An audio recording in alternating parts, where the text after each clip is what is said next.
Yo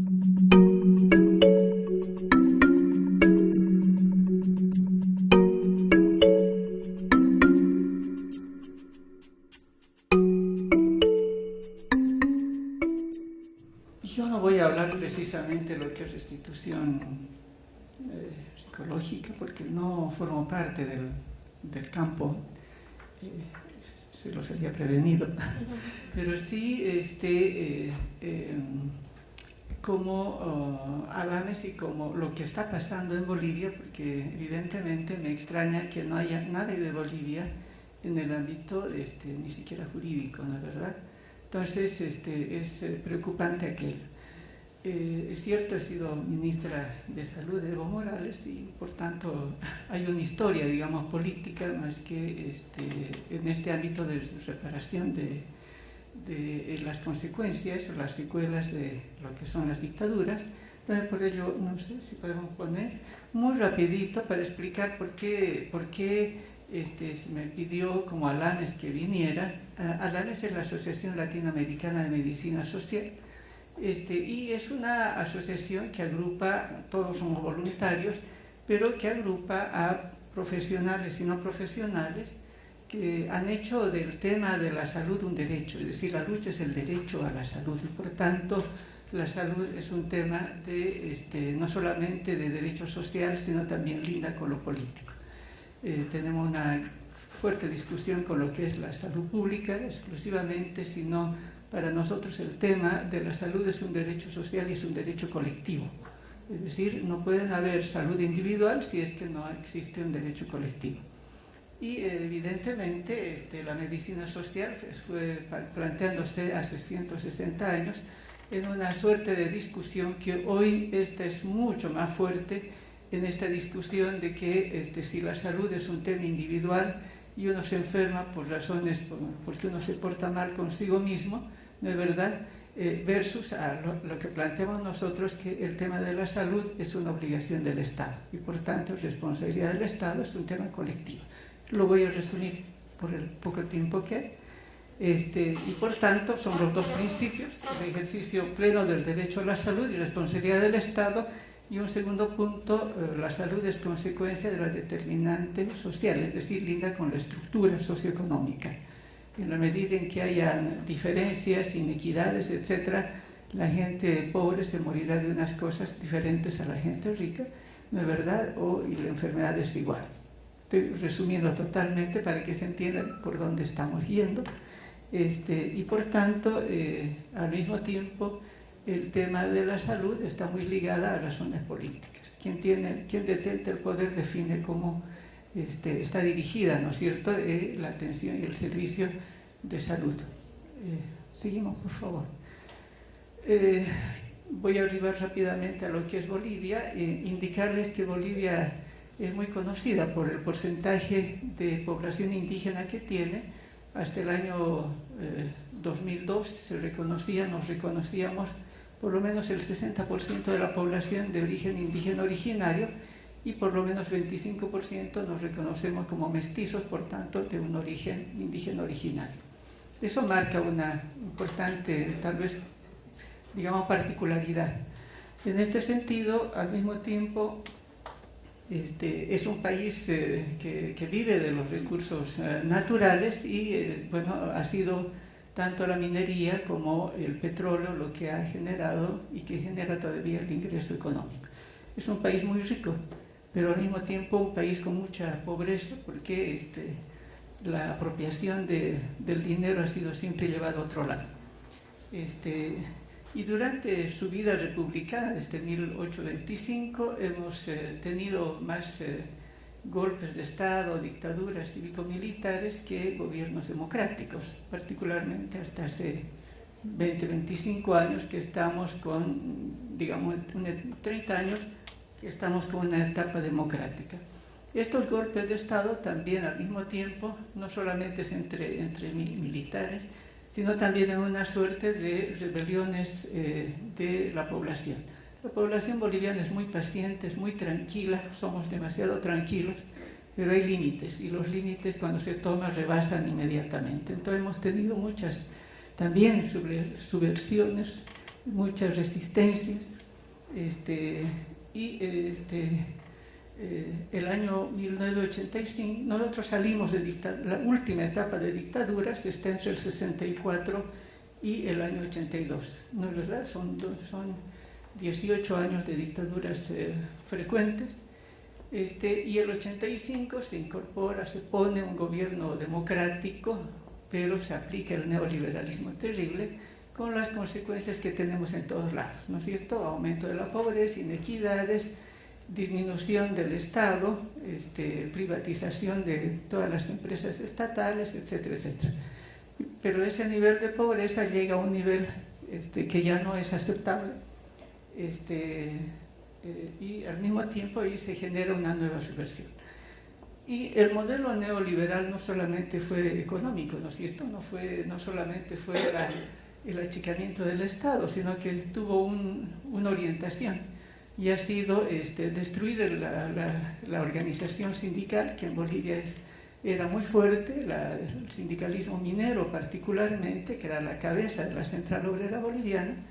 Entonces logró descabezar a los movimientos sindicales y al mismo tiempo los partidos políticos, de tal suerte que la aplicación del neoliberalismo fue gracias a que la resistencia que había sido de alguna manera mantenida durante la dictadura termina siendo destruida y por tanto debilitada. La dictadura en realidad persiguió a toda digamos, líderes de izquierda, sindicales, etcétera, pero bueno, siempre se mantuvo una lucha muy fuerte, se mantuvo una lucha en la medida de lo que se podía, pero ya el neoliberalismo termina destruyendo. ¿Por qué?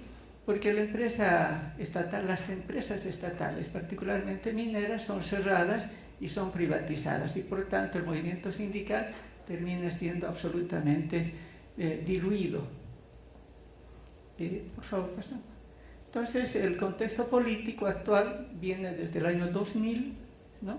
El 2000 se hace una primera rebelión muy fuerte porque la empresa, creo que era francesa o belga, a cargo del suministro del agua en una de las ciudades en Cochabamba, se le ocurre doblar el precio. Eso genera una gran subversión, una gran sublevación, y termina con muertos, evidentemente, como siempre ocurre en estas cosas, en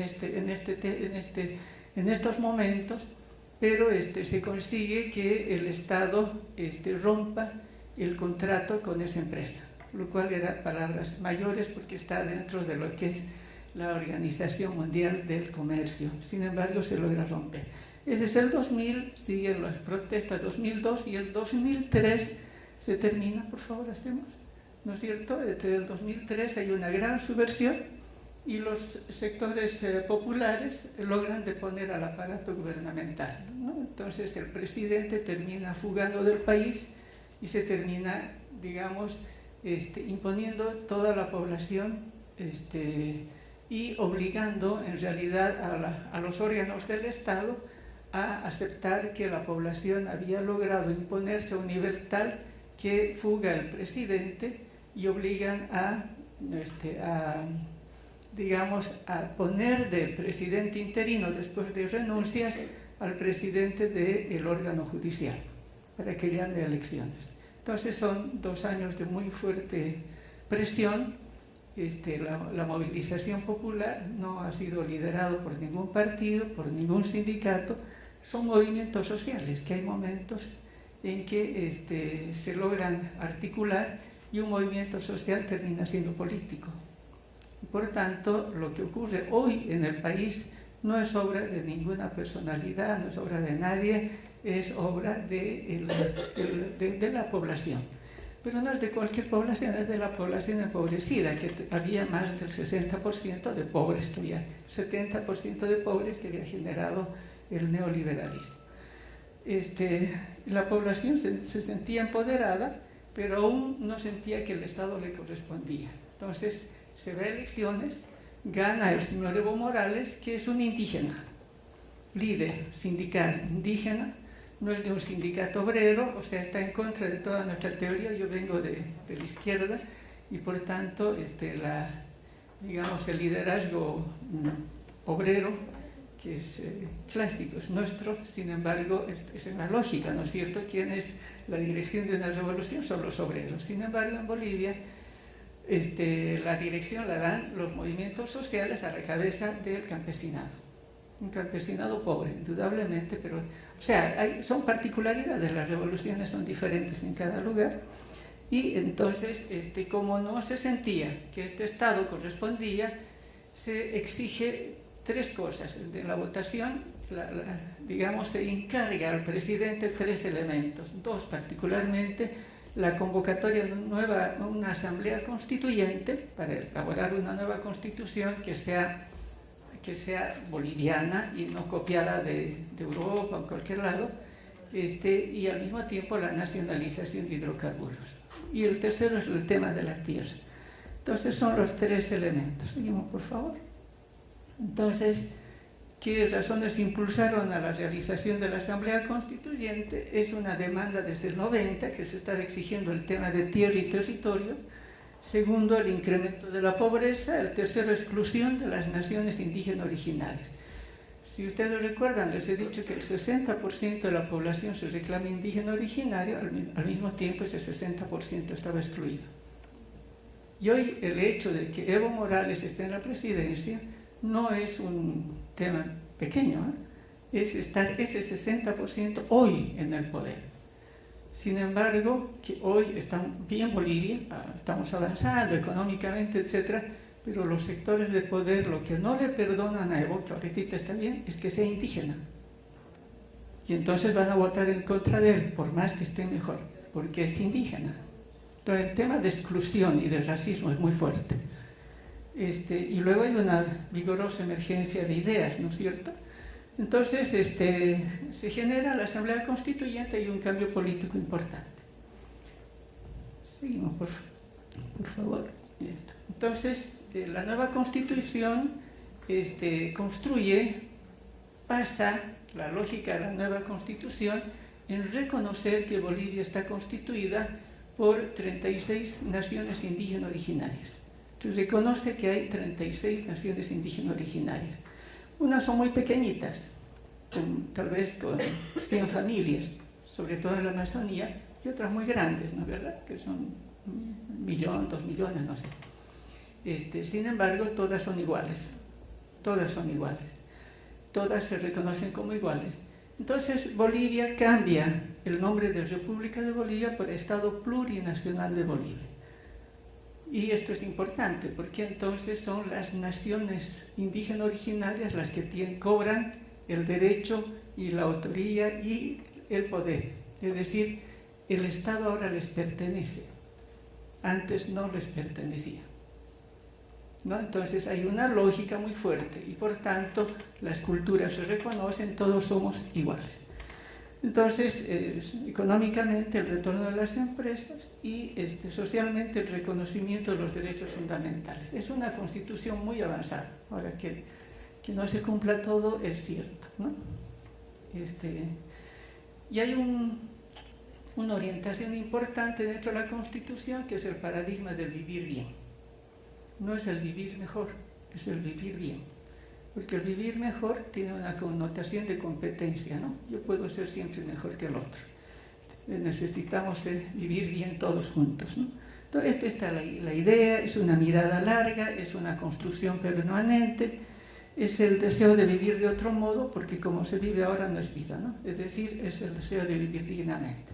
Entonces, eso también nos pone en una discusión muy fuerte, es una construcción permanente. Sigamos, por favor.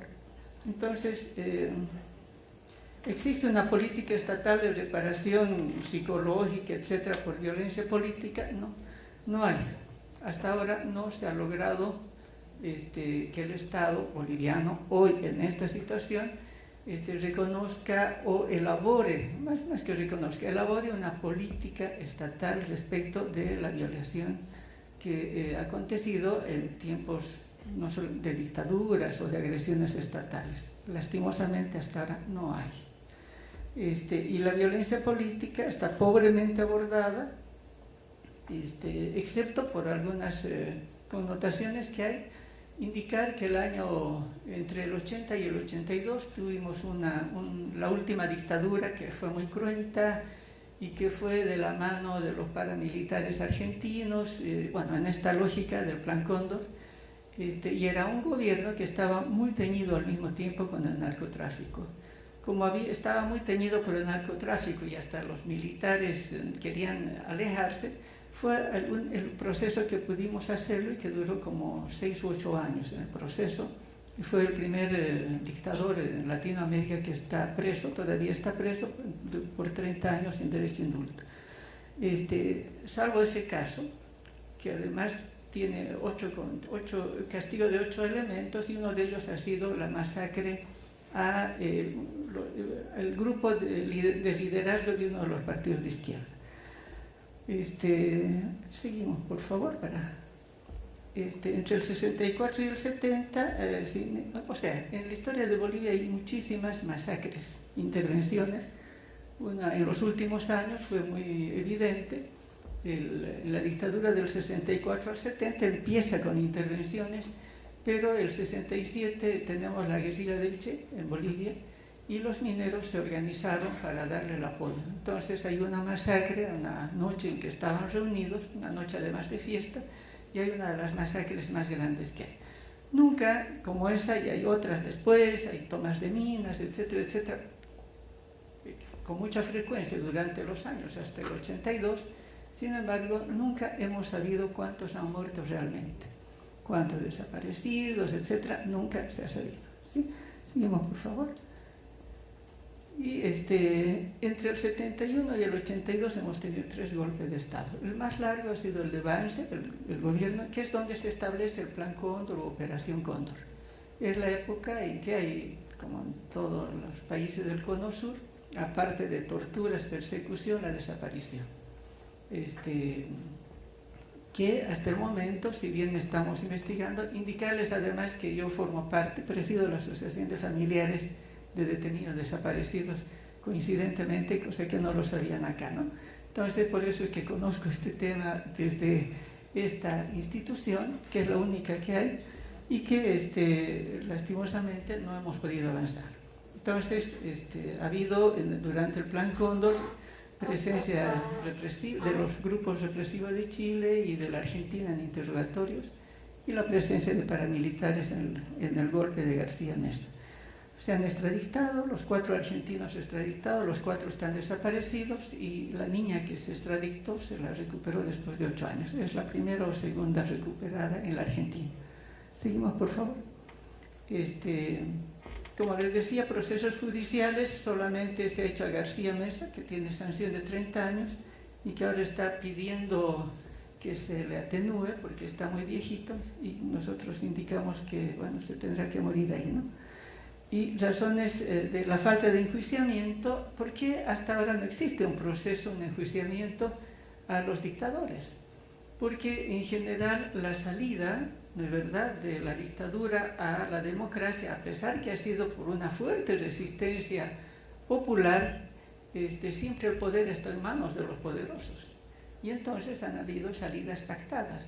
Entonces el año 78, cuando sale Banzer, que es el más duro en toda esta represión, más larga al mismo tiempo, se llaman elecciones y gana pues las elecciones los partidos de la oposición, porque la izquierda estábamos más débiles que cualquiera, lastimosamente, y entonces hay acuerdos dentro del Parlamento de tal manera que la mayoría era de la oposición.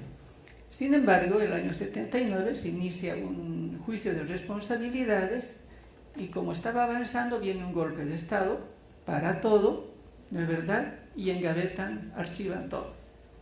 El año 85, con la democracia, volvemos a reponer el juicio, pero la mayoría era de la oposición y algunos se pasa a aquel lado, engavetan todo. Conclusión, no se ha podido avanzar por estas razones que son más bien de articulaciones políticas, excepto el caso de García Meza, como les indico, porque estaba muy afeado con el narcotráfico. Seguimos, por favor. Y hay acciones que el Estado ha hecho respecto de reparar algunas injusticias, pero es absolutamente puntual, son puntuales. La extensión de una renta mensual a cerca de 10 esposas de dirigentes asesinados durante la dictadura de García Meza, son los 8 que los mataron y 2 connotados, que es Marcelo Quiroga Santa Cruz, que era el que estaba liderando el juicio de responsabilidades contra Banzer. El año 2003 hay una ley del resarcimiento económico que fue hecha de manera muy irregular, más bien engañoso, lo cual ha generado que muchas víctimas se anotaran, suponiendo que les iban a pagar. Es un tema que hasta ahora no se ha resuelto y que están ahí todavía esperando. Es un problema no resuelto y recientemente, el mes de agosto, hemos entregado un proyecto de ley de la Comisión de la Verdad, Justicia, Verdad y Reparación, felizmente en acuerdo con todas las víctimas, perseguidos, etc., de manera que estamos esperando aquel. ¿Sí?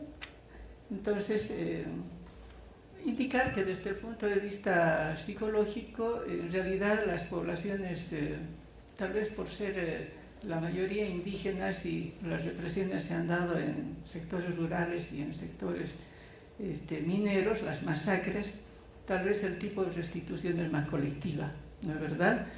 Hay formas de enfrentar las secuelas de manera más colectiva. En Bolivia no hay mucha experiencia con los psicólogos. Hay psicólogos, pero no se los recurre, definitivamente, no es, ¿no? Solamente recurren a aquel que no está muy bien entonces esa es la lógica, es lo que se piensa. Entonces es una restitución más colectiva y la solidaridad colectiva genera sentimiento de protección y seguridad más allá de lo que científicamente pudiera presentarse. Pero es otro elemento también, es un mecanismo utilizado particularmente por las poblaciones indígenas y centros mineros porque al mismo tiempo genera una transmisión de experiencia para que no vuelva a ocurrir nunca más. Entonces la gente nos va a tocar eso, entonces tenemos que agruparnos y ser más solidarios y enfrentarnos juntos, porque juntos tenemos que asumir el tema, ¿no? Seguimos, por favor, seguimos un poquito más, ¿no? Como reflexiones finales, por favor. Entonces, las leyes de protección contra la violencia estatal, con responsables de todo tipo de investigaciones y sanciones, creemos que es un tipo de retribución o reconocimiento estatal, inclusive por adelantar.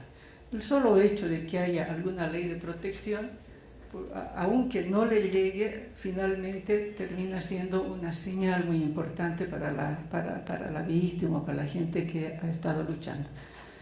El otro tema, yo estoy segura de que la restitución psicológica es necesaria como amortiguador de las secuelas, pero no reemplaza nunca a la rendición de cuentas por parte de los autores intelectuales y materiales. Puede ser que no me llegue aquí la psicología, pero saber que están identificados, que se está haciendo un proceso, que se los va a reconocer quiénes son los autores, aunque no se reconozca que yo fui una víctima, que yo fui parte del lugar donde es ya una forma de reparación psicológica, ¿no? Esto es importantísimo. Y el fortalecer el apoyo comunitario solidario es el mecanismo con mejores resultados, a mi juicio. Respeto mucho la psicología individual, pero me parece que es la psicología colectiva, comunitaria, la que habría que fortalecer. Y finalmente, las consecuencias de la violencia estatal es un tema de salud pública, y yo hablo ya como ALAMES, como la asociación. Para nosotros el tema de la violencia estatal es un tema de salud pública y por tanto tiene que haber políticas públicas, ¿no es cierto?, y que tenga que tener una connotación de prevención, reparación y restitución públicas. Es decir, el tema de la violencia estatal no puede ser, de la violencia en realidad, no puede ser tomada como quién es la víctima exclusivamente y preparar programas especiales individuales, sino que es un tema de salud pública. Debe haber en el programa de salud pública este tema, porque es el Estado el que ha generado esta violencia y por tanto tiene que haber una política pública y no puede delegar a otras instancias. Por eso yo saludo mucho el criterio de acá, que es una discusión que hay en que se debe meter dentro del sistema único de salud, porque es una política pública. Sigo terminando esto, creo que es aquí lo último. Sí, muchas gracias.